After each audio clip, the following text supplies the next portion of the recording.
हमें उपहार में नहीं मिली है। इसके लिए एक लंबी यात्रा करनी पड़ी है, आजादी की यात्रा। इस यात्रा में हजारों लाखों लोगों ने अपनी जान की कुर्बानी दी। 1919 जलियांवाला बाग। आज हमारी बैसाखी का दिन है, लेकिन पूरा पंजाब बैसाखी नहीं मनाएगा। हम सब बैसाखी नहीं मनाएंगे।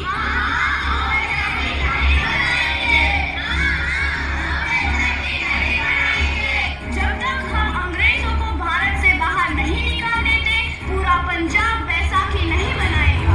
अच्छा, तो तुम सब हमारा विरोध करता है।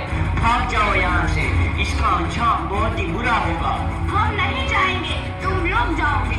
हमें नहीं, तुमको भारत से भागना होगा। Soldiers, fire!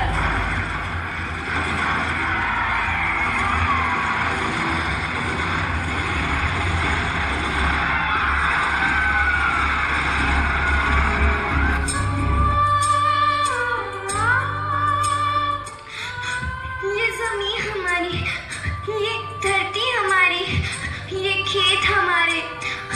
अभी थोड़ी देर पहले हमारी ये फसलें लहरा रही थी, पर इन अंग्रेजों ने हमारी फसलें बर्बाद कर दी। इन अंग्रेजों ने एक ही झटके में इन सब फसलों को काट दिया। अंग्रेजों, तुम्हारे इस अत्याचार से हम डरेंगे नहीं। इस अत्याचार का बदला लेकर रहेंगे। हम आजादी लेकर रहेंगे। जलियांवाला बाग हर हिंदुस्तानी की आंख नम कर गया। इस कांड में कितने मासूमों की आहुति चढ़ गई। इतनी हैवानियत से इंसानियत कत्ल कर दी गई। जलियांवाला बाग के हत्याकांड ने आजादी की आग में घी देने का काम किया। मासूम औरतों, बच्चों की दर्द भरी चीखें और सिसकियां इनकलाब का गूंज बनकर उभरी। लाला लाजपत राय, भगत सिंह, राजगुरु, सुखदेव सरीखे क्रांतिकारियों ने भारत की इस जमीन से विदेशी दरिंदों को निकाल फेंकने के मंसूबे मजबूत कर लिए। 8 अप्रैल 1929 लाला लाजपत राय के नेतृत्व में साइमन कमीशन के खिलाफ एक भारी जुलूस निकाला गया। Simon commission, Simon commission, Simon commission, Simon commission, Simon commission, Simon commission, Simon commission, Simon commission, Simon commission. बेवकूफ इंडियंस, तुमको हमारी बात समझ में नहीं आती। Stop this. Simon commission. नहीं मानता। आई से स्टॉप दिस।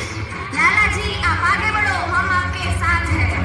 लाला जी, संघर्ष करो, हम आपके साथ हैं। लाला जी, संघर्ष करो, हम आपके साथ हैं। लाठी चार्ज करो!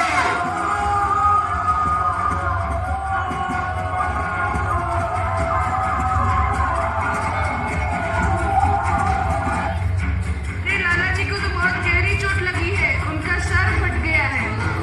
मेरे शरीर में लगी एक एक लाठी अंग्रेजी सरकार के कफन में कील का काम करेगी।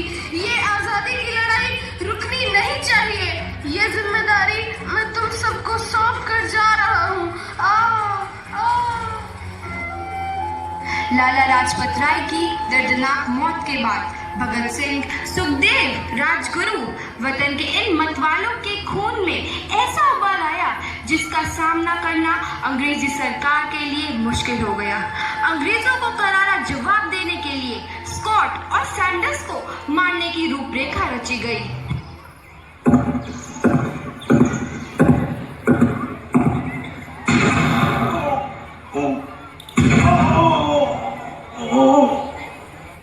सैंडर्स मारा गया। चारों तरफ तहलका मचा था।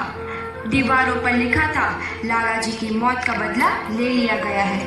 भगत सिंह समेत सभी वहां से फरार हो गए। 8 अप्रैल 1929 दिल्ली में ब्रिटिश सरकार की सेंट्रल लेजिस्लेटिव असेंबली की बैठक में 2 बम धमाके की आवाज सुनाई दी।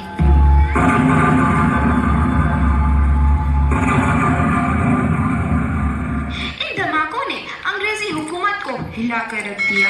इस घटना को अंजाम देने वाले भगत सिंह, राजगुरु और सुखदेव ने अपने आप को अंग्रेजों के हवाले कर दिया। 1930 को अदालत ने अपना फैसला सुनाया। मुलजिम भगत सिंह, मुलजिम राजगुरु, मुलजिम सुखदेव को दफा 121 और दफा 302 के तहत ये अदालत तीनों को मुजरिम करार देती है और इस गुस्ताखी के लिए ये अदालत इन तीनों को सजाए मौत की सजा सुनाती है। सरफरोशी की तमन्ना अब हमारे दिल में है, देखना है जोर कितना बाजुए कातिल में है।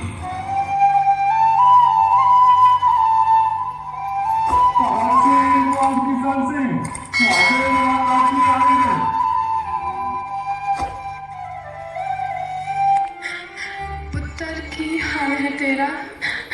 मैं चंगा हूँ माँ, फिक्र करने की कोई गल नहीं। पुत्र, मेरा दिल तेरी तरह पत्थर दिल नहीं होगा। तेरी ये गला सुन के मेरा कलेजा फटे जा रहा है। माँ, मेरा दिल कोई पत्थर जैसा नहीं है, एक वतन परस्त का दिल है जो मेरे देश प्रेम के जज्बे को ताकत देता है। बेटा, मेरा लाल।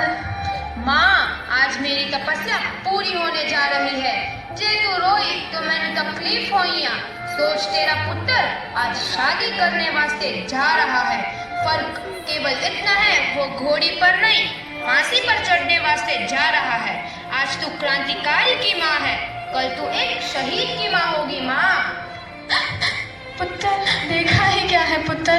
मैंने अपनी माँ देखी है जिसने मुझे एक ही बात बताई है कि बेटे, अपने देश के लिए एक बार मरना 100 बार जन्म लेने के बराबर होता है।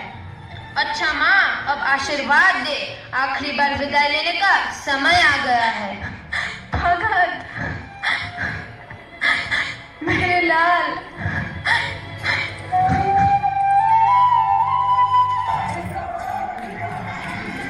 भगत सिंह, तुम्हारी कोई आखिरी ख्वाहिश? हमारे हाथ खोल दिए जाए।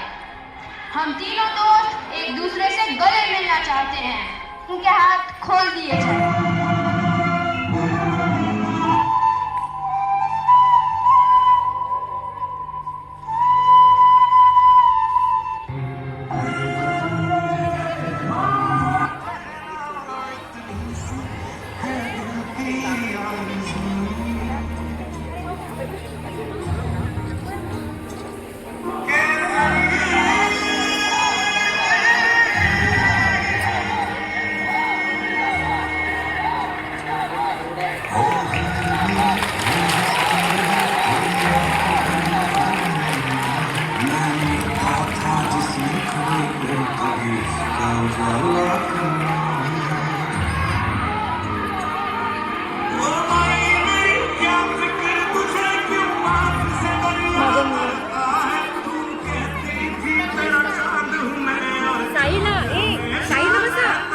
कर रहा था।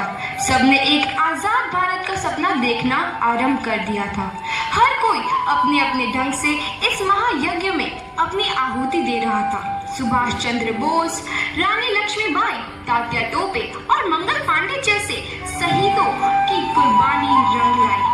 15 अगस्त 1947 को भारत आजाद हुआ।